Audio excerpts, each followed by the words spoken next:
Buenas noches a todos y a todas. Una vez más, un lunes, hoy iniciando una nueva etapa, hoy con un ciclo en materia de nuevos retos, el futuro del derecho administrativo. Y para eso tenemos un excelente ponente nacional a quien le doy la bienvenida, don Jorge. Buenas noches. Buenas noches, doctor Jorge Leiva. Muy agradecido a la organización Derecho Administrativo Costa Rica, al doctor Aldo Milano también, eh, por darme la oportunidad de hacer algunas reflexiones sobre temas interesantes para el derecho administrativo en el siglo XXI y sobre todo para ver un equilibrio entre el Estado y los ciudadanos, los administrados. Buenas noches. Don Jorge, estoy ansioso de escuchar su ponencia. De hecho, les comento a los amigas y amigos del grupo que ya he tenido la oportunidad, en varias oportunidades, de compartir eventos académicos con don Jorge y siempre es un placer escucharlo. Me voy a permitir leer solo algunos de los atestados que acreditan al profesor Jorge Córdoba para que nos acompañe esta noche. Vean ustedes, don Jorge es licenciado en Derecho y especialista en Derecho Público por la Universidad de Costa Rica. Tiene una maestría en Derecho Público por la Universidad Autónoma de Centroamérica. Es doctor en Derecho del programa general por la Universidad Carlos III de Madrid, España, con tesis con mención cum laude. Es postitulado en Derechos Humanos y Mujeres, Teoría y Práctica por la Universidad de Chile. Es especialista en justicia constitucional, interpretación y aplicación de la Constitución de la Universidad Castilla de la Mancha en España. Es profesor catedrático de la Universidad de Costa Rica y de la Universidad Escuela Libre de Derecho y actualmente es asesor parlamentario en la Asamblea Legislativa. Esto en el currículum yo quiero agregar que es un excelente profesor, pues también he disfrutado de las clases de don Jorge en condición de estudiante. Don Jorge, como siempre, la dinámica, le dejamos la atención de las personas que nos están acompañando y al final abriremos un espacio para las preguntas.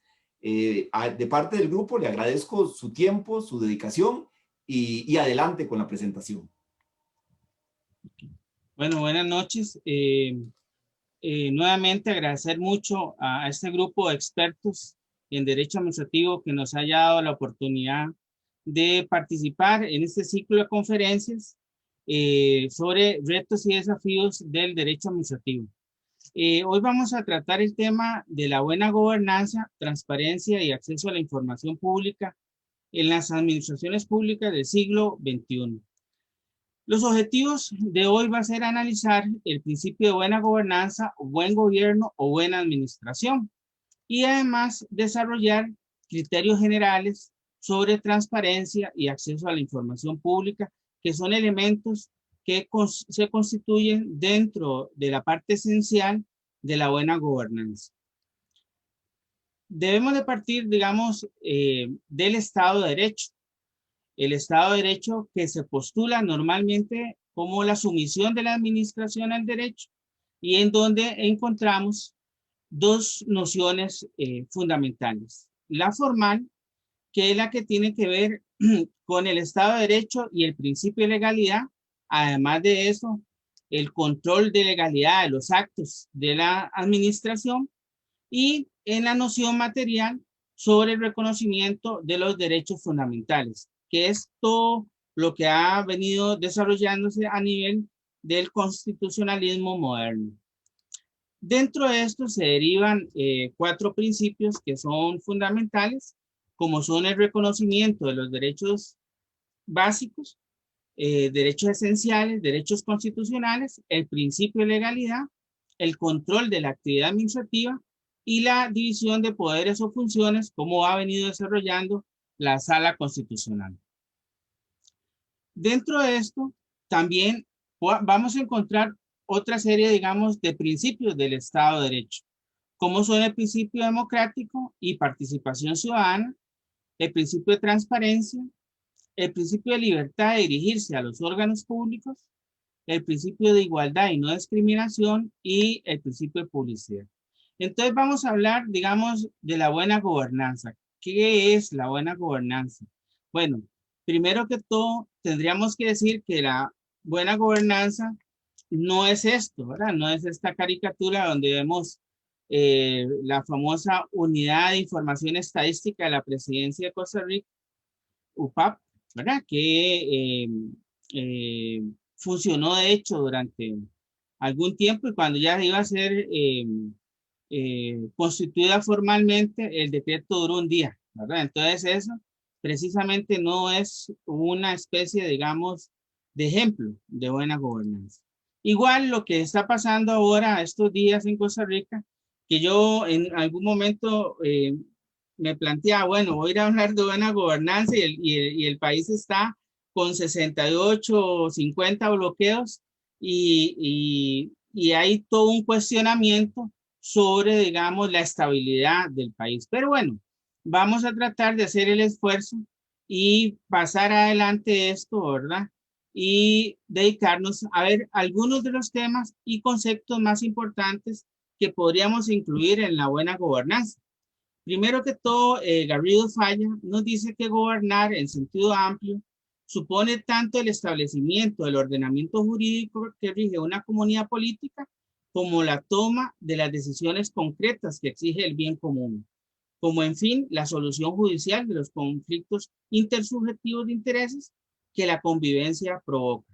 Pero curiosamente la palabra gobierno se identifica tanto en la doctrina como en la práctica con el Poder Ejecutivo. Aunque bueno, nosotros tenemos el artículo 9 de la Constitución Política que establece claramente que el gobierno lo conforma Poder Judicial, Poder Legislativo y Poder Ejecutivo. Y además tenemos al Tribunal Supremo de Elecciones con una categoría similar, ¿verdad? Pero bueno, eso es un planteamiento que nos da Garrido Falla, autor español, y que es muy interesante tomarlo en cuenta. Partiendo de eso, hay muchos temas relacionados con lo que queremos tratar hoy, como el concepto de democracia, que ya vimos que está regulado al principio, artículo 1 y 9 de la Constitución, la transparencia que deriva del párrafo segundo del artículo 11 de la Constitución Política, el acceso a la información pública, que lo encontramos en el artículo 30 constitucional, la motivación de los actos administrativos que deriva de todo un desarrollo jurisprudencial, tanto en materia contenciosa administrativa como en materia constitucional y el buen funcionamiento de los servicios públicos. Estos dos son muy importantes porque nos van a ayudar a construir lo que queremos plantear hoy sobre la buena gobernanza. También encontramos otros temas que han venido siendo desarrollados en nuestras administraciones públicas, ¿verdad? Como el gobierno abierto, las administraciones electrónicas o gobierno electrónico, el tema del bienestar general, la gestión pública y la eficiencia, ¿verdad? Eficiencia, eficacia, efectividad. Y después, lógicamente, muy importante, el tema de la prevención de contra la corrupción. Bueno, dentro de este tema está todo el tema de probidad que se ha venido desarrollando en la ley contra la corrupción y el enriquecimiento ilícito y que también debemos de considerar en relación con el principio de legalidad, artículo 11 de la Constitución Política. Todos esos temas no podemos dejar de mencionarlos porque están relacionados con lo que hoy queremos plantearles. Así, por ejemplo, en la Carta de los Derechos Fundamentales de la Unión Europea encontramos el artículo 41 que nos habla del derecho a una buena administración.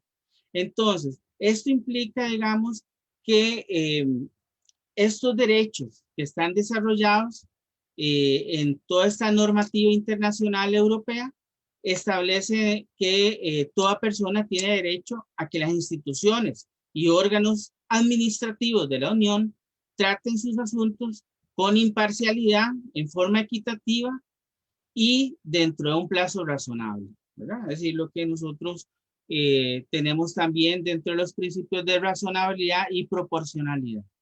También el derecho de la buena administración, vean qué interesante, incluye el derecho de toda persona a ser oída. Bueno, nosotros lo tenemos desarrollado tanto a nivel administrativo como judicial, y eso es importantísimo. Igual el tema del acceso al expediente, ya sea el administrativo o el judicial. La motivación de las decisiones, que es parte del tema, digamos, de la transparencia administrativa. La responsabilidad o reparación cuando se cometen los daños. Nosotros lo tenemos muy bien desarrollado en la Constitución, en los artículos 39 y 41, donde eh, el constituyente lo estableció como un marco general en respuesta a algún daño que se le provoque al ciudadano en sus derechos subjetivos o intereses legítimos. Y un tema importantísimo que nosotros lo tenemos regulado en el artículo 27 constitucional, que es la posibilidad que tiene toda persona de dirigirse a las instituciones de la Unión en una de sus lenguas, de los tratados, y de recibir una contestación en esa misma lengua. Bueno, nosotros lo tenemos en el 27 constitucional, el famoso derecho a petición, en donde las administraciones deben responder en un plazo, si no está establecido un procedimiento especial, entonces en un plazo de 10 días hábiles conforme al artículo 32 de la Ley de Jurisdicción Constitucional. Además de eso, Rodríguez Arana, otro jurista muy bueno de España, nos dice que este artículo 41 de ahí es realmente recoger toda una serie de los derechos de los ciudadanos que se han venido reconociendo y plasmando en las diferentes instituciones. Entonces, dentro de esto, vemos que hoy, en el siglo XXI, el ciudadano, como ya se ha señalado, no es sujeto inerte, no es una persona estática, sino que ni que se mueve al antojo del poder. No, ya el ciudadano, como dice Rodríguez Arana, es un ciudadano que participa en la determinación del interés general, que ya no define unilateralmente la administración pública. El ciudadano es más consciente de que el aparato público no es de la propiedad de los partidos, de los políticos o de los propios servidores públicos. La novedad reside en que a partir de ahora se trata de un derecho fundamental de la persona. El ciudadano sí es el dueño del aparato público. Es lógico que tenga derecho a que dicho aparato facilite el desarrollo equilibrado y solidario de su personalidad en libertad, porque la razón y el sentido de la administración en la democracia reside en una disposición al servicio objetivo del pueblo. Ok, aquí tenemos, digamos, un planteamiento importante porque ya hay autores nacionales que han, digamos, venido trabajando esta materia y en este sentido el máster Diego Pacheco, que viene trabajando el tema de actos políticos, actos de gobierno en algunos de sus trabajos y además en su tesis doctoral, ¿verdad? Que está en su defensa, nos plantea aspectos interesantes en el sentido de que estos principios del derecho administrativo, de este bloque de legalidad, los encontramos ya desde la misma Ley General de Administración Pública y también en la Ley 8220, que es la Ley de Protección al Ciudadano contra el exceso de trámites. Es decir, aquí por lo menos nosotros encontramos un pequeño, digamos, desarrollo de estas leyes en esta materia. Ahora bien, es importante tomar en cuenta que esos principios e institutos de legalidad administrativa lo que buscan es una precisión conceptual que nos lleve a una codificación en materia de garantizar en forma más efectiva esos derechos de los ciudadanos. Y lo hemos manifestado en esta normativa de la Unión Europea también. Si nosotros vemos el tema de algunas conferencias que se han venido dando a nivel internacional, en el 2005 encontramos la de Dakar sobre libertad de prensa, que se basa lógicamente en el artículo 19 de la Declaración Universal de Derechos Humanos, que nos desarrolla el tema de la libertad de opinión y de expresión, y de la cual, conforme a la normativa de la Organización de Naciones Unidas, deriva todo lo que tiene que ver con el tema de las vertientes del derecho de acceso a la información pública. Es decir, vertiente individual y vertiente colectiva o social. Tomando en cuenta también esta conferencia internacional de Dakar, nos dice que toman nota de que una mayor participación de los ciudadanos en los procesos democráticos, el imperio de la ley, la lucha contra la corrupción, el respeto de la separación de los poderes y la independencia del Poder Judicial, la transparencia, la rendición de cuentas, el acceso a la información, la reducción de la pobreza y los derechos humanos son elementos fundamentales del buen gobierno. Y esto, digamos, es muy importante, porque ya aquí nos marca una serie, digamos, de aspectos que nosotros tenemos que considerar cuando hablamos de buena gobernanza, cuando hablamos de buena administración, cuando hablamos del buen gobierno.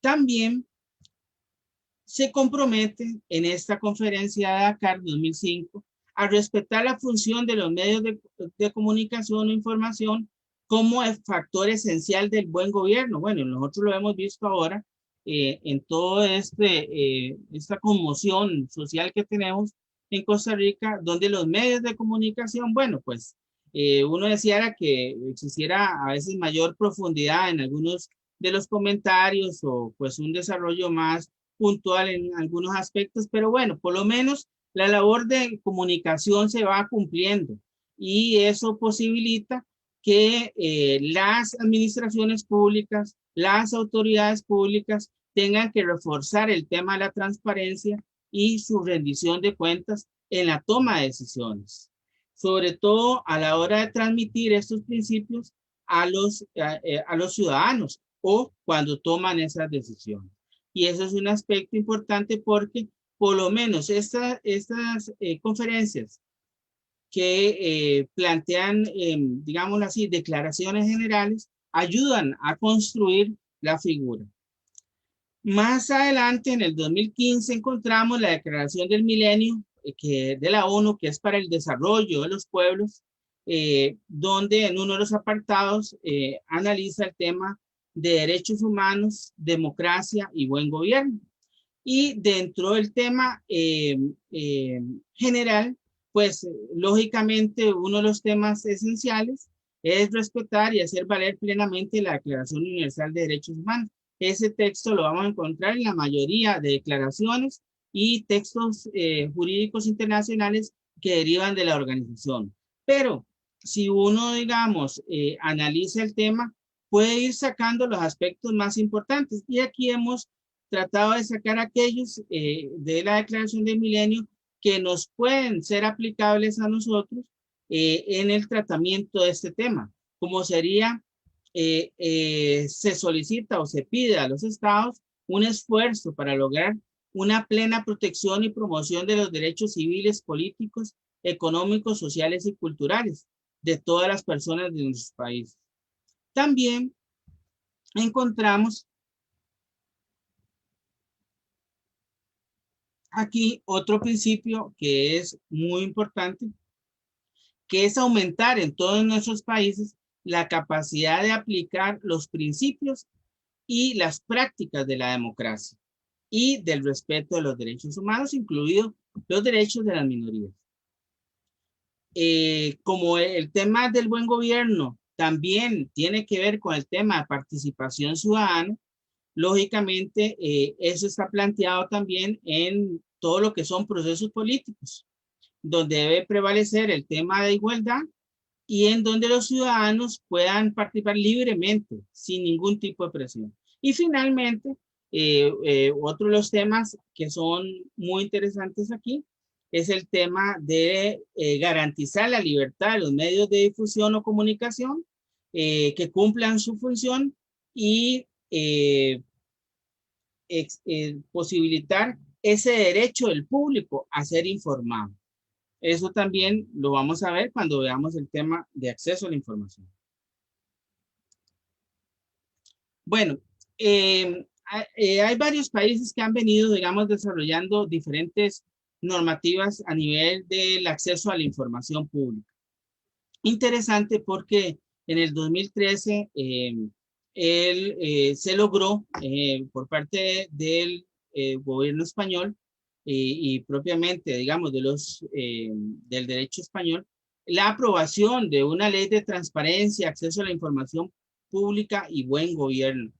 En el preámbulo de esta ley nos plantea puntos que son esenciales en toda actividad o acción política, como son la transparencia, el acceso a la información y las normas del buen gobierno. Estas normas de buen gobierno ya lo vamos a ver más adelante, las vamos a detallar porque en la misma normativa así lo establece. Y lo importante aquí es que se establece dentro del preámbulo que solo cuando la acción de los responsables públicos se somete a escrutinio, cuando los ciudadanos pueden conocer cómo se toman las decisiones que les afectan, cómo se manejan los fondos públicos o bajo qué criterios actúan las instituciones, podremos hablar del inicio de un proceso en el cual los poderes públicos comienzan a responder a una sociedad que es crítica, exigente y que demanda participación de los poderes públicos. Es muy, digamos, ejemplifica muy bien lo que queremos transmitir hoy al analizar el tema de la buena gobernanza. Los tres aspectos o alcances que tiene esta normativa es que incrementa y refuerza la transparencia en la actividad pública. Reconoce y garantiza el acceso a la información desde todo punto de vista, ¿verdad? Desde el ámbito subjetivo o objetivo. Y establece las obligaciones de buen gobierno que deben cumplir los responsables públicos en esta materia. Entonces ven, digamos, dentro del preámbulo que se hace una buena justificación de la normativa que se está regulando.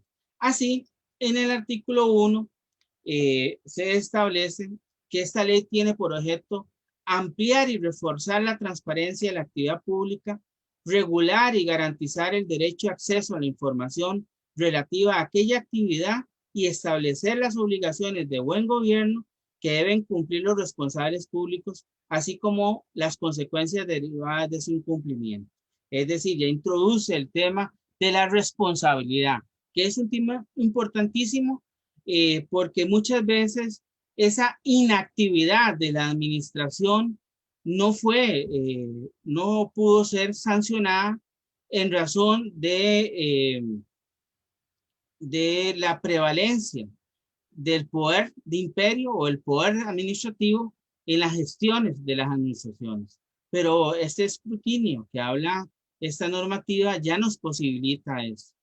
También se nos establece toda una serie de principios de buen gobierno. Son principios generales, tanto en cuanto a su contexto, en el marco en que se aplican, como de acción que vamos a ver más adelante. Entonces, se dice que se debe actuar con transparencia en la gestión en los asuntos públicos, de acuerdo a los principios de eficacia, economía, eficiencia y el objetivo de satisfacer el interés general. Esto también nosotros lo encontramos en la Constitución española, que está muy bien desarrollado en el tema de potestades públicas o poderes públicos. También ejercer sus funciones con dedicación al servicio público. Eso es parte también de lo que nosotros encontramos. Respetar el principio de imparcialidad, asegurar el trato igual y sin discriminación, fomentar la calidad en la prestación de los servicios públicos, mantener una conducta digna, ¿verdad? Y asumir la responsabilidad en las decisiones.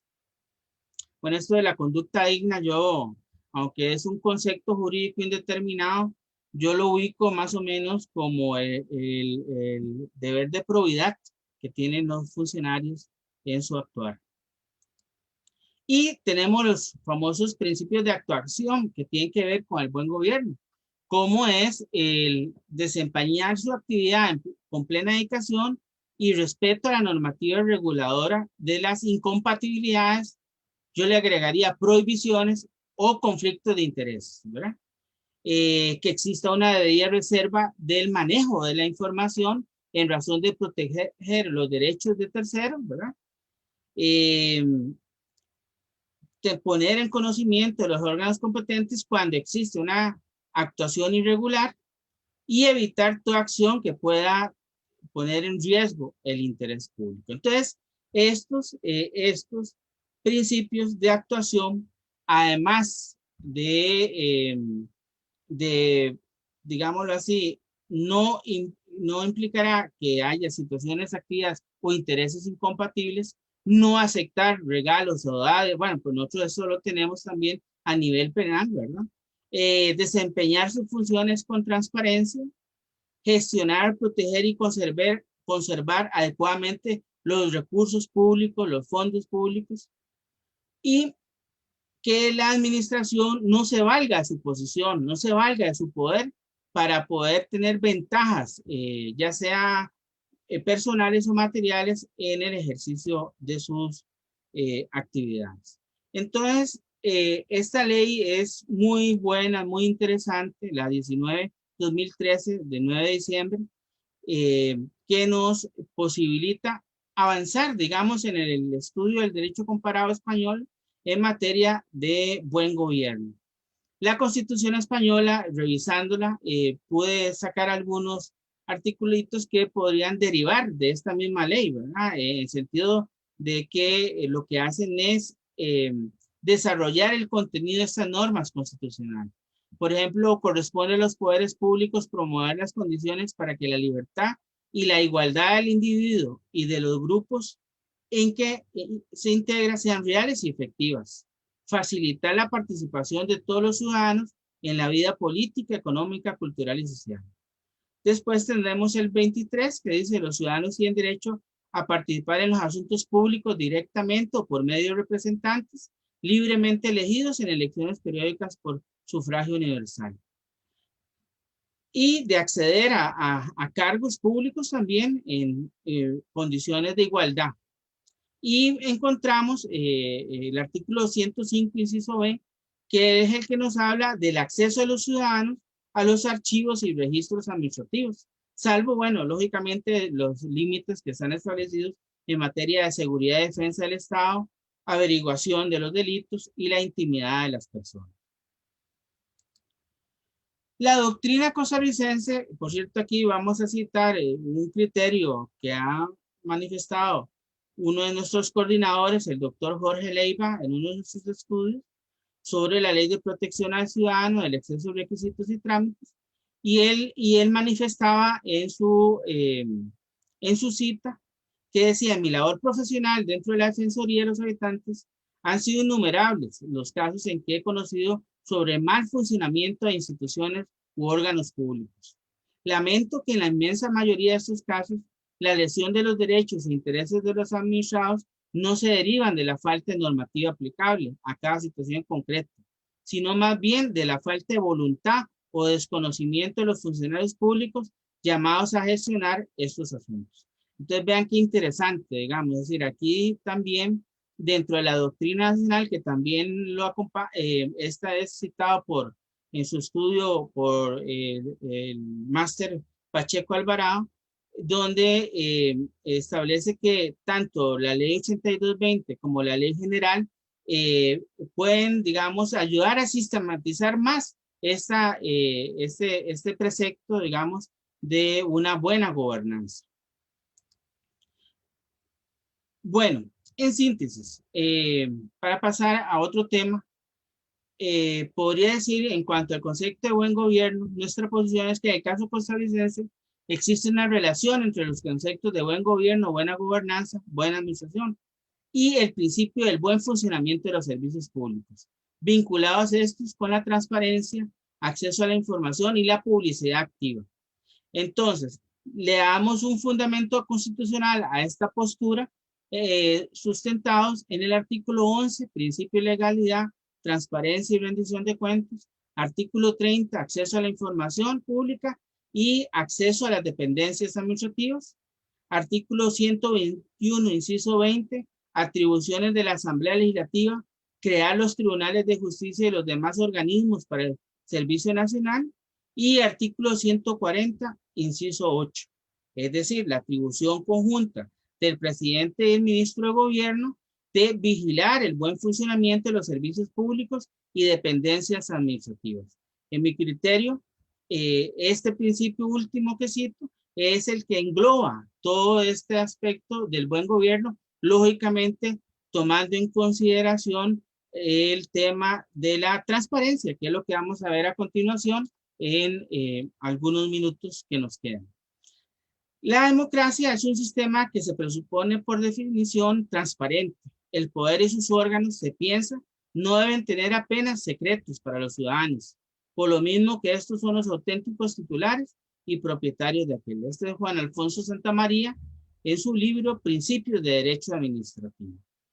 A partir de aquí, en un taller del alto nivel de la OEA, la magistrada Nancy Hernández nos hace recuento de toda una serie de principios que derivan de la Convención Americana de Derechos Humanos y que están vinculados al tema de la transparencia y el acceso a la información. Así tenemos los principios de respuesta oportuna, completa y accesible, que vemos que también está en el tema de buen gobierno, en el tema europeo. También tenemos el principio de máxima divulgación, el de carga probatoria para el Estado, aunque muchas veces en nuestros países la carga probatoria la tiene el ciudadano, ¿verdad? El administrado. El principio de preeminencia en caso de conflicto. Toda persona es titular del derecho. Bueno, la gratuidad, pero ya gratuidad, ya nada es gratuito, ¿verdad? Eso creo que se establece por un tema, digamos, honorífico, digamos, simbólico. Más si hay que ir a una instancia como la Comisión Interamericana o la Corte Interamericana. Así no es cualquiera que puede llegar a esas instancias. El acceso a la justicia, la obligación de contar con recursos judicial idóneo, la reserva de ley, la no censura, buena fe, la información periodística, la interdependencia con otros derechos y la transparencia activa.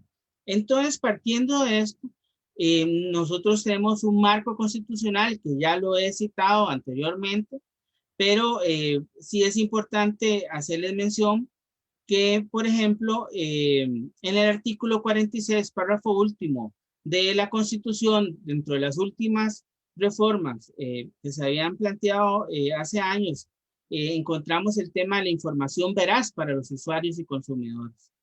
También muy importante la labor que realiza la Asamblea Legislativa en materia de comisiones legislativas de investigación y los alcances que tienen esas investigaciones, sobre todo en el tema de acceso a las dependencias públicas. Todo este tema de la transparencia ha sido un tema que a veces se vuelve un tema de moda a nivel legislativo. Entonces, si ustedes ven las últimas leyes de los últimos años, todas llevan por lo menos un articulito o un capítulo que tiene que ver con la transparencia, ¿verdad? Pero bueno, este tema de la transparencia de la casa de vidrio es un tema que fue planteado por Turati en Italia ya hace muchos años. Pero bueno, fue retomada como la casa de cristal por otras autoridades públicas y también fue desarrollado por la Sala Constitucional nuestra, que en su jurisprudencia ha reafirmado como un tema primordial la transparencia de las administraciones públicas. Así, en voto 2004-9234, nos dice la sala que las organizaciones colectivas de derecho público están llamadas a ser verdaderas casas de cristal en cuyo interior puedan escrutar y fiscalizar a plena luz del día todos los administrados. Bueno, ahí tenemos esto. Y también, pues aquí hay aspectos importantes como que las administraciones públicas del siglo XXI deben crear y propiciar canales permanentes y fluidos de comunicación o de intercambio de información con los administrados. Y deben de gestionar también una participación y gestión pública conforme a principios de rendición de cuentas o evaluación de resultados. Son aspectos importantes a retomar dentro del ámbito. Entonces, ¿qué es lo que nosotros podríamos resumir o sintetizar en cuanto al tema del buen gobierno, la transparencia y la publicidad? Que existen mecanismos administrativos que nos ayudan a mejorar los niveles de transparencia, como son la motivación de los actos administrativos, las formas de comunicación, de publicación y notificación, el trámite de información pública para la elaboración de reglamentos y planes reguladores, que aquí es muy importante el tema de participación ciudadana, en la participación en el procedimiento administrativo, los procedimientos de contratación administrativa, que este es uno de los temas que en estos momentos, pues en la Asamblea Legislativa se está tramitando toda una normativa en este sentido, que lo que busca es con gestión de la Contraloría General de la República, un papel muy importante en esta materia, pero lo principal, lo que garantiza la transparencia es el derecho de acceso a la información pública o administrativa. Y eso lo ha planteado profundamente y desarrollado la Sala Constitucional y mucha normativa internacional. Para ir terminando, vamos a ver algunos puntos interesantes sobre la situación de interpretación teleológica o finalista de la transparencia. Bueno, aquí tenemos pues una pirámide, digamos, donde arriba está el conocimiento, la participación y la base es la rendición de cuentas. Igual aquí dentro de esta misma interpretación teleológica encontramos el principio de máxima divulgación, la motivación, el conocimiento, la publicidad activa, la transparencia activa y el derecho de acceso a la información. Araguas es, digamos, la referencia importante aquí, Irene Araguas, que publicó su libro La transparencia en el ejercicio de la potestad reglamentaria. Y dentro de esto también plantea la autora la participación ciudadana, máxima apertura de las administraciones, medidas oportunas y trámites participativos. Rendición de cuentas, principio de legalidad, controles en la relación administración y ciudadano y medios de comunicación. Si nosotros ya nos ubicamos en el tema de acceso a la información a nivel tanto nacional como internacional, vamos a encontrar que se requiere, por un lado, de una ley de derecho de acceso a la información y derecho a petición. Por otro lado, una ley del Sistema Nacional de Archivos. Y por otro lado, una ley de protección de datos, de autodeterminación informativa. Nosotros todavía nos falta esa ley de acceso a la información. Se han pasado muchos proyectos de ley en la Asamblea Legislativa, pero pues todavía no se ha logrado eso. También hay planteadas 2 o 3 reformas constitucionales al artículo 30, pero igual ahí están esperando el momento. ¿Cuál sería el planteamiento sobre el acceso a la información pública? Costa Rica no tiene una ley marco general que regule el derecho de acceso a la información pública, pero sí cuenta con una cantidad importante de normas jurídicas dispersas en el ordenamiento que lo regulan. Eso sí, existen otras instituciones relacionadas como derecho de petición, protección de datos, transparencia, rendición de cuentas, evaluación de resultados, límites al derecho de acceso a la información. La Sala Constitucional es la instancia que le ha dado mayor desarrollo al derecho de acceso a la información pública y otros derechos fundamentales vinculados con su ejercicio. Hay mucha legislación, hay más de 70, 80 normas que regulan algunos de estos temas relacionados con el tema de transparencia, de acceso a la información. Llamamos nada más la atención en el Sistema Nacional de Archivos, la Ley de Protección de la Persona frente al tratamiento de sus datos, la Ley de Regulación del Derecho a Petición, la Ley de Protección al Ciudadano del Exceso de Requisitos y Trámites, la Ley del INEC, ¿verdad? Instituto Nacional de Estadística y Censo, entre otros. Sí quería llamar la atención en estos momentos que estamos pasando una situación de pandemia, en donde muchas veces algunos de los ciudadanos, sobre todo con tantas personas que han sido contagiadas y tantas muertes que se han dado en el sistema hospitalario nuestro y fuera de este también, debemos recordar que tenemos esta ley o estatuto de derechos y deberes de las personas usuarias de los servicios de salud pública y privados, en donde ellos tienen derecho a recibir información clara, a ser informados del nombre, apellido, grado profesional y puesto que desempeña el personal de salud, a recibir información necesaria con base en ella, a brindar o no su autorización para que les administren un determinado procedimiento o tratamiento médico, recibir sin distinción alguna un trato digno, con respeto, consideración y amabilidad, tener acceso a su expediente clínico y a que se le brinde una copia. Todo esto está en esta normativa hace más de 10 años, hace poquito se cumplieron los 10 años, pero muchas veces se quedan en otra normativa y no se abunda en un tema tan importante, sobre todo en esta etapa que hemos tenido de 6, 7 meses de la pandemia, donde se ha estado regulando el tema mucho por decreto, ¿verdad? El decreto del Ministerio de Salud que, bueno, han venido a establecer todo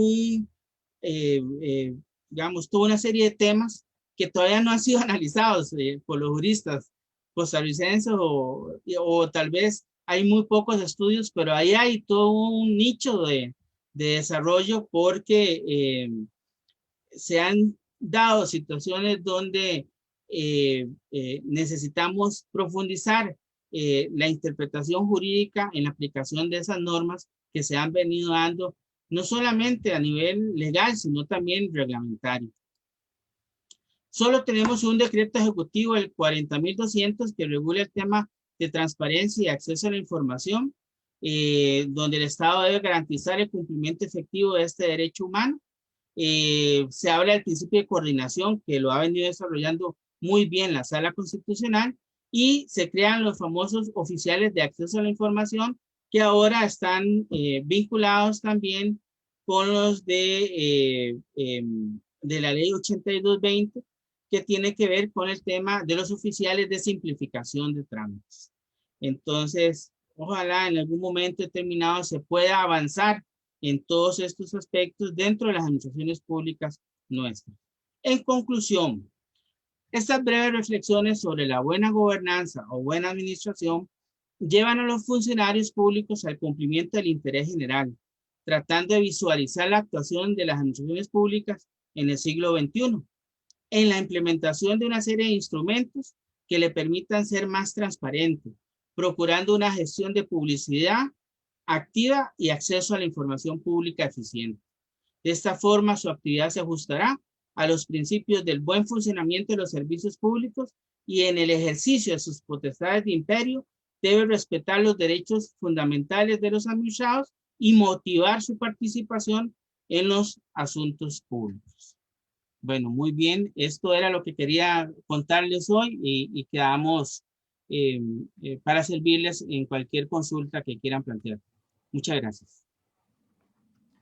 Muchas gracias, don Jorge. Como era de esperar, una exposición con mucha carnita, con muchos temas. Y le cuento que sí tenemos varias preguntas ya por los diferentes medios. Me parece que algunas usted las ha ido contestando, sin embargo, le adelanto que, como lo habrá visto en otras exposiciones, acostumbramos que, aunque el ponente ya se refirió al tema, pues igual le transmitimos la pregunta por si desea ahondar algo más.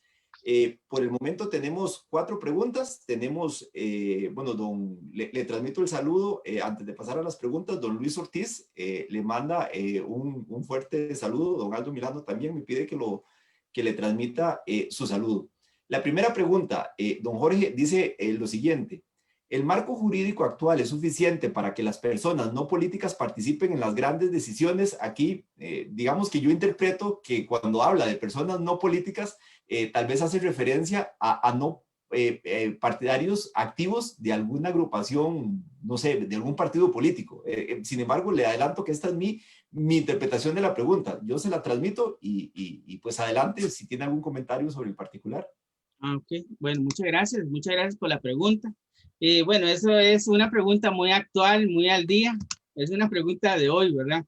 De ahí, todos los ciudadanos, según nuestras normas constitucionales y según todas las líneas, digamos, teóricas sobre participación ciudadana, posibilitan a todos los administrados, dentro del marco jurídico que está establecido, a poder hacer esos planteamientos y participar de la cuestión pública, participar de la resolución pública. Bueno, nosotros lo hemos muy manifestado, por ejemplo, en el tema de los regidores, ¿verdad? A nivel municipal, ahí siempre vamos a notar, por ejemplo, que el regidor tiene una relación muy directa con sus ciudadanos, con sus vecinos, o los síndicos, por ejemplo. Y ahí vemos una plena manifestación de la participación ciudadana de los diferentes grupos, etcétera. Igual se puede plantear a nivel nacional. Lo único es que sí es muy importante en este caso, yo le agregaría el tema de llegar a temas, digamos, de conciliación, a temas de propuestas, pero dentro de un marco jurídico de respeto de las partes y en donde haya un cumplimiento del orden jurídico que es fundamental para que se llegue a un buen puerto en una decisión importante. Y eso es lo que yo creo que se debe dar.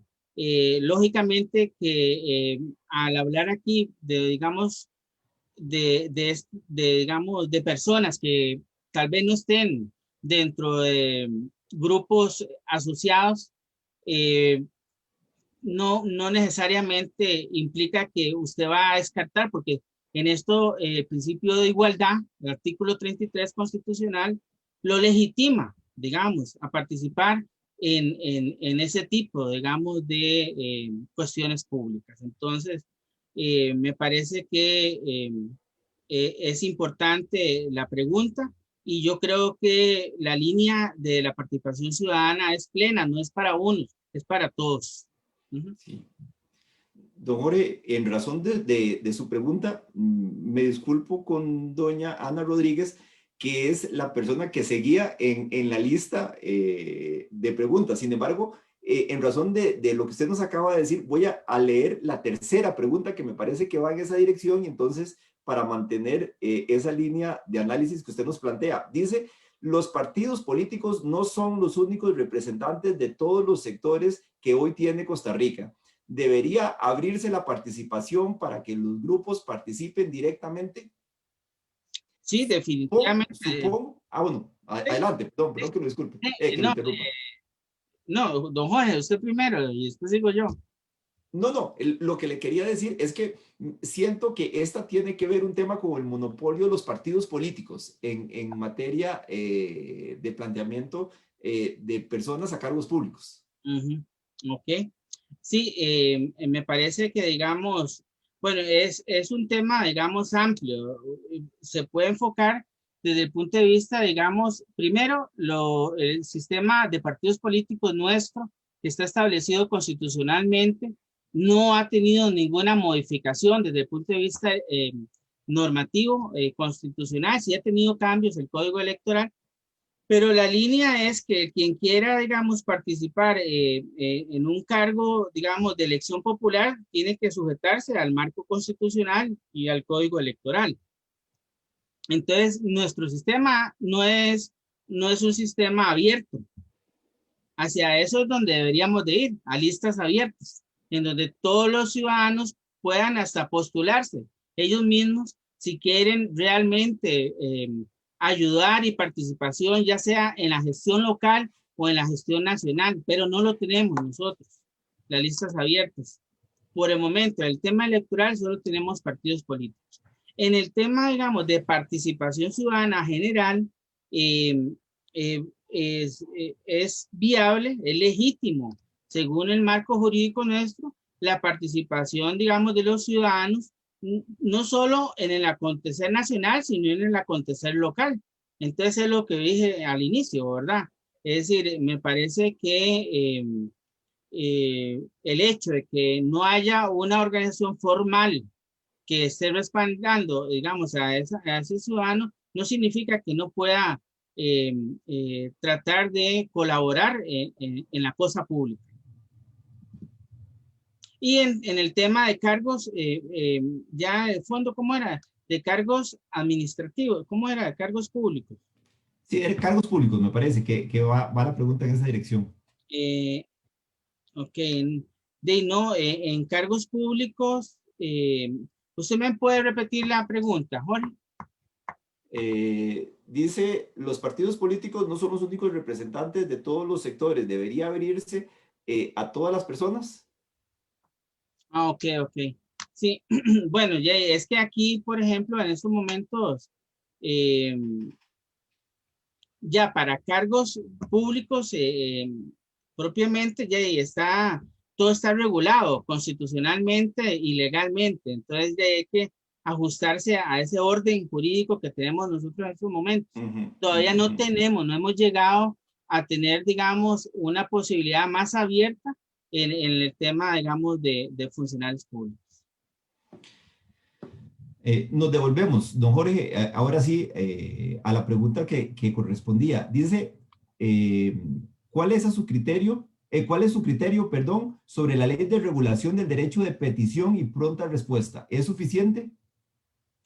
Bueno, a mí me parece que la ley es, digámoslo así, un apoyo para la gestión constitucional que ha realizado durante años la Sala Constitucional, ¿verdad? Es decir, ¿por qué? Porque el derecho a petición es un derecho fundamental. Pues quien tiene que verlo si es afectado es la Sala Constitucional. Pero lo que se buscó, pienso que el legislador lo que buscó al regular legislativamente el derecho a petición era primero su permanencia, porque en el sentido de que muchas veces los tribunales constitucionales van cambiando de conformación de magistrados y puede ser que llegue algún digamos, alguna sala que sea, digamos, más restrictiva, tal vez, y pueda limitar más, digamos, ese ejercicio de ese derecho fundamental. Entonces, lo que se busca, digamos, con el desarrollo legislativo es darle más estabilidad a un derecho que es importantísimo, que es el derecho de petición. Y como vieron ustedes, es parte del tema de la buena gobernanza. Eh, esta ley de regulación del derecho a petición tiene algunas manifestaciones similares a la ley de regulación del derecho a petición español, pero en España es diferente, digamos, ellos sí lo resuelven más en el ámbito administrativo. Esa era la pretensión con esa ley de regulación del derecho a petición, que sea en el ámbito administrativo donde se pueda lograr que los ciudadanos reciban esa comunicación por parte de las administraciones públicas y no tener que ir en todos los, digamos, en todos los momentos a la sala constitucional. Pero bueno, esto ha sido muy relativo, la aplicación de la ley se ha dado, pero muy limitadamente y seguimos viendo recursos de amparo por derecho a petición. Don Jorge, una persona que se identifica como F. Fernández pone, saludos profesor, ¿debería sustituirse la Gaceta por redes sociales? No sé si será en el tema de transparencia. No, digamos, yo considero que el diario oficial tiene que mantenerse como aquí tenemos la Gaceta, el BOE en España, por ejemplo. Es Ujú. decir, esos son, digamos, los canales oficiales de este tipo, digamos, de documentación que en su contenido tiene toda una serie, digamos, de documentos que son importantísimos, su publicidad. Lo que se podría es complementar, ¿verdad? Complementar, si se quisiera más difusión por el tema, yo entiendo la pregunta, es muy buena, por el tema de publicidad activa, pero ya sería complementario, digámoslo así. Y un saludo a mi alumno Fernández. Don Wilfred Arce Salas nos hace la siguiente pregunta y comentario. Nos dice, si los señores diputados son nuestros representantes ante el poder, ¿por qué razón no somos informados debida y oportunamente? Esto relacionado con con las eventuales conversaciones con el Fondo Monetario Internacional, sustantiva y de contenido. Gracias, don Jorge, le dice. Ok, bueno, muchas gracias, Wilfred. Es importante tener claro, digamos, que aquí se han tramitado tratados internacionales y la Sala Constitucional ha venido emitiendo algunas resoluciones en ese sentido.